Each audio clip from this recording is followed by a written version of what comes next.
Chapter 4. The depot was a maze. Thousands of cargo carriages were linked together and just left when they were no longer of use, creating artificial alleyways and thoroughfares out of the few tracks that remained unladen. It was through one of these that the leg platoon now ventured, hemmed in on both sides by an unbroken chain of crates and cars. The route had been chosen to force any enemy to approach them head-on, a death wish for infantry fighting against armour. While it was true that the Corvids could set up an ambush from inside the railway containers, the reality was that they were made of cheap, low-grade steel. They offered no protection against the kind of firepower carried by mechs and power suits. Any ambush would be short-lived, and the armed civilians didn't seem willing to throw their lives away, if recent experience was anything to go by. The heavy units could see above the level of containers, and the whole area was generally open from a certain height. It had made sense to come this way. None of that mattered to Kinny, now ruminating over what Sergeant Kronig had said to him. Had it been another threat? He wasn't above it. Kinny was still bothered by the last time Kronig had threatened to harm him. But the tone he had used just sounded disappointed. Maybe he just saw something in Kinny that he didn't like. The fear, he had called it, in one of the rare times they had managed to get him to talk about the Troubles. When a soldier first meets combat, in that first moment when rounds start to fly on a two-way range, he feels that momentary pause of disbelief and decides there and then how it will affect him. After that point, regardless of what he says to the contrary, you can see it in his eyes, Kronig had said.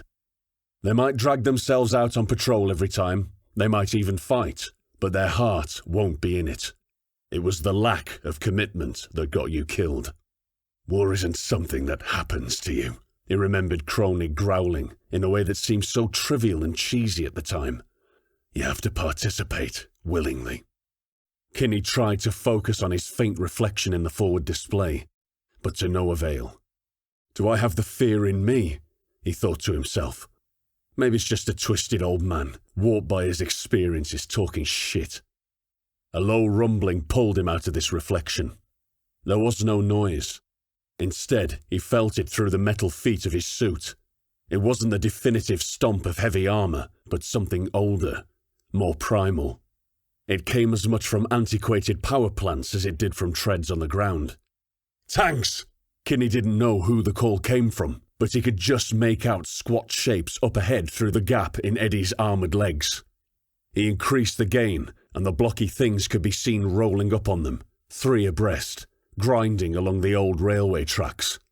They were a hodgepodge of reclaimed wrecks and outdated surplus, retrofitted with ablative plating, hastily welded in place to cover vulnerabilities in the ancient hulls.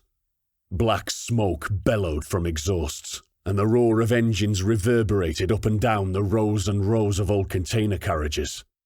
Too far away for the Mogs to engage, Kinny worried over this fact, right about the time they opened fire. 3 elevated cannons boomed, almost in unison, barrels spitting tongues of flame 10 feet long, as shells screamed through the air. Behind them another 3 tanks followed, a tactical bound behind and fired in the next second. The sky was filled with deadly, explosive shells, designed to wreck the armour of tanks and mechs with extreme violence, punching through their hulls and mincing the crew members within. Colonel Rome took the full force of the fusillade across his frontage. Explosions blossomed against hard shields, brilliant blue coronas of light competing with greasy fireballs as anti-armour rounds detonated prematurely. Wolfmother didn't even slow down. The huge machine fired its own cannon in response as it strode through rolling balls of flame. The armour-piercing sabot that exited the barrel left a shockwave in its wake that picked up gravel and dirt, flinging it against the clustered containers in a hailstorm of shrapnel. This shell struck the first tank square on its glacis plate.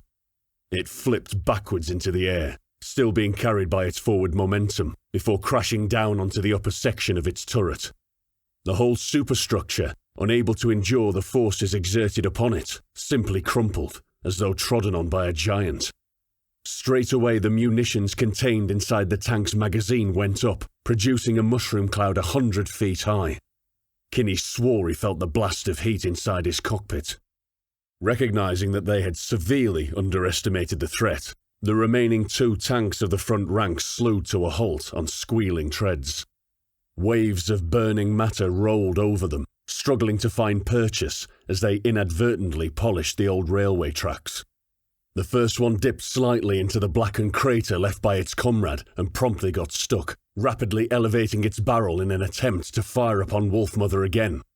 The second of the tanks slammed into reverse and began to retreat, firing all of its weapons. Somebody in second squad cried out in alarm, but it was lost in the noise as the remaining tanks opened up with turret machine guns and powersuit shields flared. "Get out of the way!" Colonel Rome roared over the radio. The squad of Mogs broke down the centre, scrambling out of the way as Wolfmother stormed through their position, picking up speed. The reversing tank shuddered as a tungsten slug punched clean through it, then simply disappeared in an expanding ball of flame and fragmentation as the heavy mech fired again. Tank number 3 still had a track caught in the crater inhabited by its dead buddy, and swerved back and forth with futility as its engine threatened to blow with the effort. Wolfmother, now several hundred yards ahead of the front of the platoon, reached it. A solid foot stamped down hard against upper armour, which buckled under the impact. The tank's barrel sheared off completely, tumbling away from the damaged turret as Wolfmother raised its foot and drove it down again. Kinny could hear the screech of tortured metal 1,000 yards away from him as tons of armour was crushed flat under the might of one of the army's finest fighting machines. The second round of tanks was now in full retreat, still firing haphazardly. HE rounds whipped past the heavy mech, all firing discipline lost now as the rebels discovered they had bitten off more than they could chew. They couldn't be allowed to get away. "Eddie, get that artillery up! 1,000 yards, 2 volleys, narrow spread." It was then that Kinny heard something, a high-pitched whine, like small engines being pushed to the limit. "Contact rear!" he yelled over the squad net as the first biker raced past, dousing Bader's Mog in liquid flame. The power suit went up like a torch. For some reason, his hard shield didn't register the fire as a threat, and the whole machine was turned into a walking pyre. Bader reacted by firing wildly down the track, streams of tracer whickering across the space, churning up concrete and punching jagged holes in container boxes. The whole squad had missed it, being distracted by the excitement occurring up ahead, and they'd been caught off guard. The bikes were big, dedicated attack bikes, much like those used by the Army's Outrider squadrons, but even older. Even though they looked like they were about to fall apart at any minute, they were heavily armed with a mix of cannon, MGs, and flamethrowers. And there were dozens of them. "Are you okay, Bader?" Kinny's almost softly spoken question was immediately drowned out by radio chatter. "Grayson, watch the left. Spread out, don't bunch up. Make yourselves harder targets for these bastards." "I'm fucking trying. The damn thing's turned so slow." From the sea of voices came a cry of pure terror. Bader's. "Somebody help me!" Kinny froze again, fingers paralysed over triggers as Bader's scream echoed in his mind. "I shouldn't be here." He tried to fight the rising tide of panic, but ended up thinking about his brother and how he could be out there. He might be one of those bikers. He could already be crushed beneath Wolfmother's armoured tread, for all Kinny knew. His thoughts were flickering across these scenarios when Corporal Nito's gutted Mog appeared unbidden, and something deeper stirred within him, straining against the flimsy membrane of his consciousness. Ranulph's eyes focused again on Bader's cockpit, engulfed in flame. Something inside him tore free. What was an eternity in his mind had lasted no more than a second. Both barrels let rip, and his rounds kicked up plumes of debris as they tracked the Corvid bike bearing down on him. It jinked to one side with a practiced ease, and fired its own machine guns in reply. Rounds crackled against his shield and Kinny adjusted behind flickering blue, but the bike was past and he spun around with effort, strafing gunfire all the while. "Pay attention! You're hitting Eddie!" Kronig bellowed, and Kinny watched as the bike weaved between the heavy mech's legs. Tiny blue ripples spread across the invisible shield surface like water around Eddie's legs, as it moved to actually avoid stepping on the bike. He's using it as cover, Kinny thought, but before he could adapt, a bone-jarring impact slammed into the rear of his armour. "Where's my rear protection, First Squad?" Blake demanded over the net. "We're engaging multiple attack bikes now, closing fast," Kronig reported flatly. Kinny yowled in pure frustration, cancelling the flashing warning icons on his display before swinging his power suit round again. He could make out small arms fire from the middle of the platoon, Third Squad engaging the bikes now too. "Aim low! Ambush the bastards!" Kronig ordered, before demonstrating with an on-point shot from his autocannon. "Please help me!" wailed Bader, less coherent this time. Kinny couldn't make him out now, just a beacon of yellow flame. Kronig's 25mm shell blew out a bike cockpit in an explosion of plexiglass that catapulted the ragdoll form of its rider through the air. The spinning wreckage of the bike tumbled, disintegrating at speed as it flew into the Mog's position.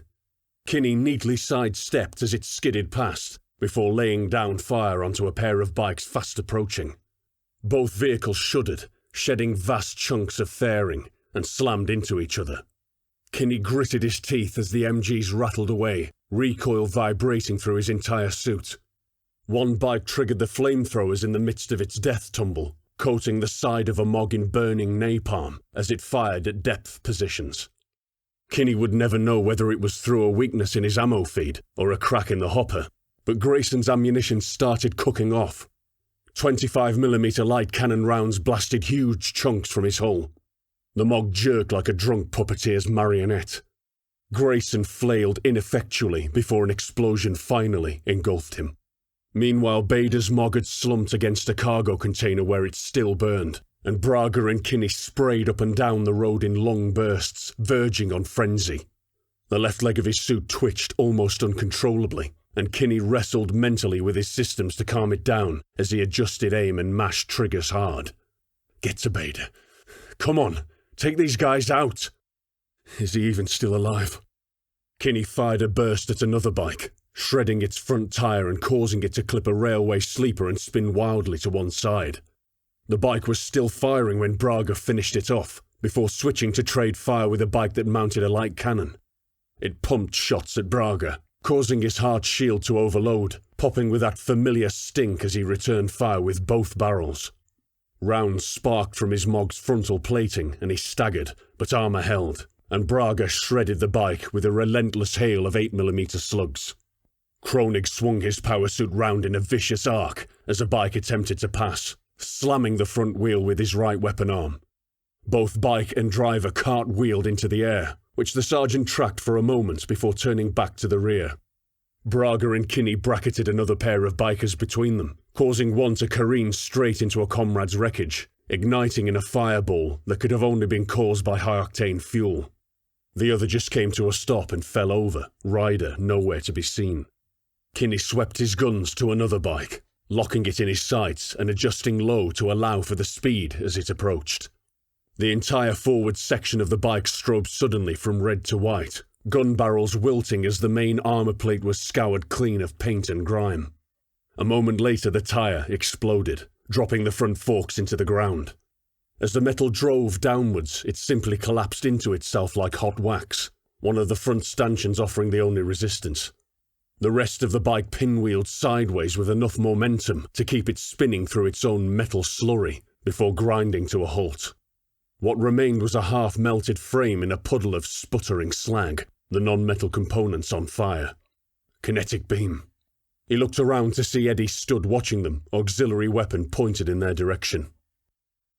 Kinny could smell burning meat as he blinked sweat out of his eyes, and he snarled as he searched for further targets, muscles and joints aching as he forced the machine to match his movements. His ears were ringing, even with the noise-cancelling effect of the Mog systems, and his arms throbbed from the constant recoil of sustained machine gun fire. Even when it was keeping him alive, M841 was beating the hell out of him. The attack had slackened off for the time being. They had given the Separatists a bloody nose, though eyeing his ammo counters, Kinny doubted they could weather many more attacks like that. "We need to help Bader," Kinny blurted, searching frantically for his friend. The Mog had somehow fallen into a seated position, and its blackened hull smouldered with the remains of burning fuel. Negative. Braga, cover us. Kinny, help me kick these bikes across the tracks. We need to limit their mobility. Braga confirmed the order, but Kinny hesitated at first. Every moment counted for Beta, and instead they were shoring up defences they might not even need. Kronig's threat from that morning loomed heavily, and he knew the man had no tolerance for insubordination. Roger, said Kinny, as he moved towards the closest bike husk. Fuck you, Kronig. In short order, they managed to close off most of the open space, while leaving a large enough gap at one side, should they suddenly need to double back. First squad, sit rep, Kronig said, audibly out of breath after kicking attack bikes around. Braga, 55% ammo remaining, no shields, I'm still green. Kinny bounded towards the down Mog. Kinny, 70% ammo, 60% shields, I'm green. We need to help Beta. He reached the charred power suit. A scream sounded over the squad net. Roger, 800 yards, 2 volleys, narrow spread. Shot, over. Blake did the mental calculation and gently squeezed the trigger. Her cockpit shuddered as the quad-barrel cannon mounted upon her hull belched flame, lobbing rounds in a low arc over Wolfmother's position. She let 2 seconds pass, and squeezed the trigger again. Tanks, Blake thought, somewhat alarmed. In Nara's name, how did the Corvids get tanks? It was obvious how they got into her sector. They had free reign of the district since the gate power had been sabotaged, but how they even procured them in the first place just raised more questions. Still, these particular tanks wouldn't last very long, and Blake felt a sense of redemption as she shifted position. There had been no hesitation this time. She had simply fallen back on her training and reacted automatically to the fire mission. She stepped to one side, crushing a cargo container in the process. Blake had to see. She needed to see the first shot she'd ever fired in anger. She managed to catch the impacts through Eddie's display. The first volley touched dirt in front of the fleeing tank's direction of travel and blasted columns of shattered concrete and muck straight up, disintegrating containers on both sides of the tracks. The tank slammed on the brakes and rolled into the quagmire of twisted sections of railway and falling debris. The second volley dropped directly onto their heads. All 3 tanks burst apart as though they had been constructed of dry twigs. Secondary explosions rippled as they split into pieces, and Blake let out a small whoop and stepped back onto the thoroughfare, narrowly avoiding stepping on a bike that sped past. Wait, a bike? Where's my rear protection, first squad? Blake demanded over the net. We're engaging multiple attack bikes now. Closing fast, Kronig reported flatly. That was the second time in short order that the old soldier had disappointed her. She was beginning to understand why he hadn't advanced any further in his career. She didn't reply, instead switching to the kinetic bully laser as the second bike sped past. She played the beam across the ground, melting concrete and catching the bike as it jinked in an effort to avoid fire. The rear wheel assembly was instantly turned into molten slag, and the bike tried to melt itself to the ground, failed, and simply spun on the spot. Blake raised a foot and stamped down, smashing the bike like it was an empty matchbox. She could feel the impact shudder up her leg as the cerebral jack interpreted her machine's actions into neural feedback. It was surprisingly satisfying. Turning her mind from bloodshed, she scanned the flanks as third squad bracketed and destroyed the other bike, while Wolfmother stood dangerously exposed out front. She had appreciated the heroics, but there was a gap that could be exploited, and she had to close it up. Second squad, close the distance. Keep up with Wolfmother. Third squad, watch for gaps in the containers. She had to regain balance in the formation. As if hearing her, Wolfmother strode out again, seemingly in deliberate mockery of her orders. She opened a channel and was about to order Rome to get the hell back when he beat her to the punch. Rocket trucks 900 yards, engaging with canister rounds. She could hear the clunk of auto-loaders switching out rounds in his machine before the signal cut off. Wolfmother was enveloped in fire, multiple rockets slamming into it as the reckless colonel moved to engage once more, and once more his shields held. Blake could barely imagine the heat inside Rome's command pit and wondered how long he could keep taking punishment. Wolfmother's snarling mouth spat flame once again, the canister round a blur in the air as it neared its target. The shell airburst several yards before impact. Blake could see thousands of flechettes expand in a dark cloud before tearing into the squadron of trucks. Designed for use against light vehicles, the canister round was in effect a giant buckshot cartridge and would be of minimal use against tanks or other decently protected vehicles. The rocket trucks, however, were shredded into scrap instantly before their payloads blew, still in their tubes. Thunderous booms rippled across the train yard, and Rome didn't let the sound die away before reporting that his sector was clear. Blake spun her heavy on its axis, rotating the upper body to face rear, while the legs remained still. She could see Kroenig's squad had taken a beating, and were just mopping up the last remnants of the enemy bike squadron.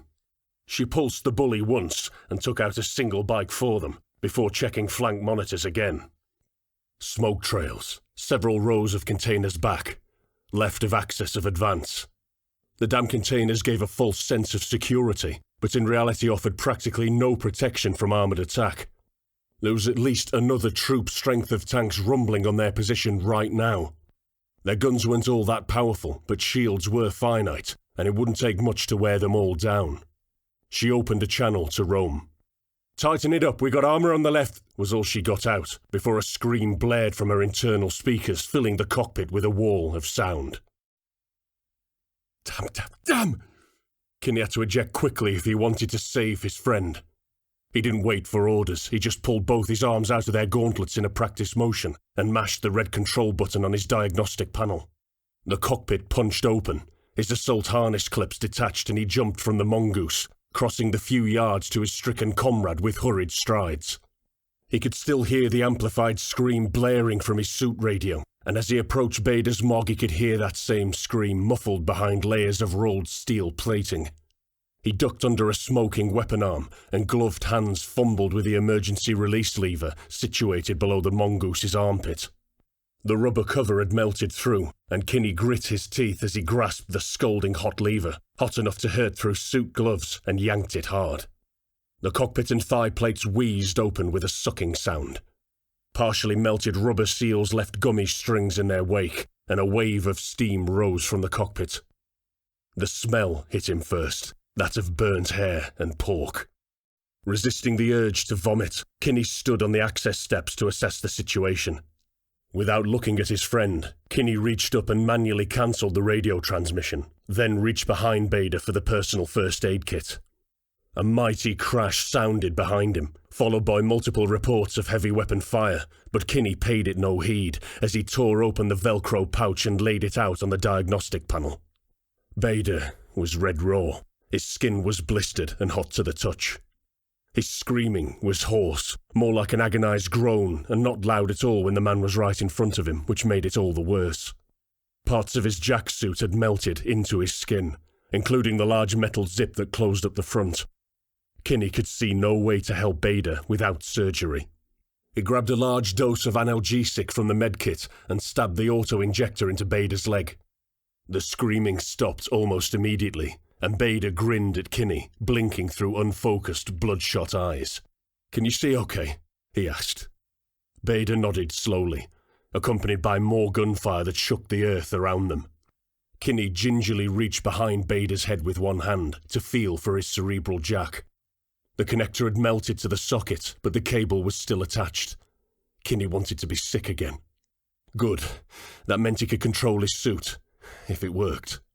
Next, the young private grabbed a large dose of combat stims and inserted the cartridge into the auto-injector. There was a chance it could kill him, but he wouldn't get back to base if he couldn't walk under his own steam. There was no way they could remove him from his suit without the proper expertise. He stabbed it into the other leg. Bader's eyes went wide, then the skin of his face split, bleeding in numerous places as his mouth twisted into a snarl. "You good, brother?" "I'm good, Ulf," he yelled into Kinny's face. "Whatever you're doing, do it fast," blared Kroenig over external speakers. Kinny couldn't believe that bastard had already written Bader off without trying to help him. Assisting the Mog driver hadn't even entered the squad leader's decision cycle. Greatest generation, my ass. You need to drive yourself back to base, then we can help you. Can you do that for me? Bader's head lolled before snapping upright. The Mog lurched suddenly, and Kinny nearly fell as Bader shuffled his legs on the spot. I could do that, little brother, he said, though the pain in his eyes was obvious. Okay, good. When we get back, I swear on the All Saints that we'll get you some help. He reached up and grabbed the hydraulic rams of Bader's cockpit and jumped down, closing it behind him. Just follow us. Don't worry about fighting, Kinny shouted before jumping back into his own Mongoose. I can fight, replied his friend. Wolf Mother, watch my fire, Blake said calmly as she lobbed a salvo to their left flank. The rounds landed in a horizontal line, booming detonations seeming to chase the tanks as they closed in, weaving a path through the containers. The artillery caused a tremendous amount of damage, flinging carriages around and causing others to burst like ripe metal fruit, but the tanks were too evasive. They had good spacing this time, and all three took their own routes, careful not to get funneled into a choke point. Seen, replied Rome, as Wolf Mother's main cannon tracked a target. Muzzle flash speared out as the hypervelocity sabot found its target, sending a tank skidding sideways before it flipped onto its side. The remaining two didn't slow down. They continued their desperate advance, going hell for leather, and Blake could see why. She tried to lower the elevation of her artillery to fire in a direct roll, but the tanks were too fast, and even as target indicators remained frustratingly out of alignment on her display, the tanks engaged. One shell washed across her shield, blanking out her display momentarily in a broiling wave of blazing yellow. The other missed, and Blake punched out with a bully beam. The tank slowed, being forced to a standstill by the beam, paint bubbling on its frontal armour, and Rome fired again, timing his shot to obliterate the target with deadly accuracy. The last tank fired, and shields flared as Blake reacted on instinct and kicked out, hitting a cargo carriage full force. It lifted into the air, bowed in the middle as it spun twice, and the tank swerved to avoid it. Many tons of metal smashed to earth in an explosion of mouldy grain sacks and tortured metal, narrowly missing the separatist armour. Covered in ancient cargo, the tank nudged forwards to get a line of sight past the mangled train carriage, poking its turret edge out around the corner. Eddie was there and stomped down hard on the hapless machine. It gave more resistance than the bike, and she drove the leg down again and again like a piston, demolishing the target beyond recognition. Again she felt the feedback vibrate up her leg, and again it was satisfying. I'm getting good at this, she thought, rotating her torso to scan for targets. Good kill, Zed, Rome complimented from his war machine. I think we got 'em all here. Good kills yourself, Charles, she replied, a feral grin on her face. We need to keep moving, don't you think? Agreed. Blake switched nets. The squad sent their sit reps in. First squad had been hit hard, with one dead and one wounded. Second squad was currently unscathed, though if they kept going at this pace, Blake knew it wouldn't be long until every squad was mangled beyond recognition. Third squad was recovering from the shock of losing Nito, and had managed to take down the rogue bike between them. It wasn't ideal, but it would do. She reported the situation back to Sector Command. Comms were getting clearer now as they reduced the distance. Blake switched to her command net once again.